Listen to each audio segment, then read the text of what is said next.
धर्मस्थल दक्षिण कन्नड़ जो धार्मिक श्रद्धा का प्रतीक माना जाता है, वहां से अब जो खुलासा हुआ है वह इंसानियत के तमाम उसूलों को झकझोर देता है। एक पूर्व सफाई कर्मी की चिट्ठी ने खोल दी है उन हत्याओं की परतें जिन पर बरसों तक सत्ता, सिस्टम और सन्नाटे ने पर्दे डाले रखा था। आज दूसरा पहलू में हम उस कहानी का विश्लेषण करेंगे जो सिर्फ कानून की नहीं बल्कि हमारी सामूहिक संवेदना की भी परीक्षा है। धर्मस्थल का साया, कब्रों से निकला खौफनाक सच, चिट्ठी जिसने बवाल मचा दिया। धर्मस्थल के एक पूर्व सफाई कर्मी की चिट्ठी ने कर्नाटक पुलिस प्रशासन को और समाज को झकझोर दिया है। चिट्ठी में दावा है 1995 से 2014 तक सैकड़ों शवों को दफनाने या जलाने को मजबूर किया गया। मृतकों में युवतियों की बड़ी संख्या थी जिनके साथ यौन हिंसा और हत्या की आशंका जताई गई। चिट्ठी में कहा गया है कि कुछ शवों को डीजल डालकर जलाया गया, सबूत मिटाने की सोची समझी साजिश। पत्र को अधिवक्ताओं ओजस्वी गौड़ा और सचिन देशपांडे ने सार्वजनिक किया। अब पुलिस ने मामला दर्ज कर लिया है और कोर्ट से खुदाई की इजाजत मांगी जा रही है। धर्मस्थल का इतिहास और रहस्यमयी चुप्पी।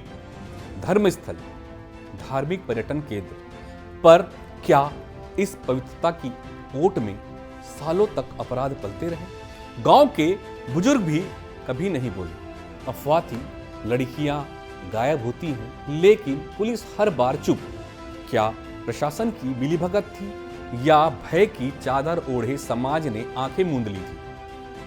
1998 में जब इस कर्मचारी ने पुलिस को बताने की कोशिश की, उसे सुपरवाइजर ने पीटा और धमकाया। यह अपने आप में दर्शाता है कि कोई ताकतवर तंत्र इस सब के पीछे था। कानून की परीक्षा, अब तक क्या हुआ और आगे क्या? पुलिस ने आखिरकार एफआईआर दर्ज कर ली है, लेकिन यह पहली बार नहीं कि किसी बड़े अपराध की जांच सालों बाद शुरू हुई है। कोर्ट से खुदाई की अनुमति मांगी जा रही है। क्या इतने सालों बाद कोई सबूत मिलेंगे? क्या फोरेंसिक जांच इतने पुराने अवशेषों से सच निकाल पाएगी? फोरेंसिक एक्सपर्ट, कंकाल, जलने के निशान, डीएनए अवशेष, कुछ संकेत मिल सकते हैं, लेकिन समय बीतने से यह बेहद मुश्किल होगा। क्या ये सीरियल मर्डर था या सुनियोजित अपराध? सवाल ये भी है, क्या ये एक आदमी का कुकर्म था या एक संगठित गैंग का काम? क्या ये धर्म की आड़ में या संस्था विशेष की आड़ में किया गया? क्या पीड़ितों में कुछ पहचानने योग्य पैटर्न था? उम्र, वर्ग, जाति? कहीं ये मानव बलि जैसे पौराणिक अंधविश्वास से जुड़े अपराध तो नहीं?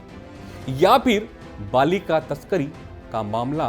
क्या युवतियों को लुभाकर या अगवा कर मारा गया? सिस्टम की चुप्पी और समाज की भूमिका। हमारी व्यवस्था, पुलिस, पंचायत, स्थानीय नेता सब इतने साल चुप क्यों रहे? क्या कोई बड़ा राजनीतिक या धार्मिक संरक्षण था इन अपराधियों को? और सबसे बड़ा सवाल, क्या हम सबने भी आंखें मूंद ली थी?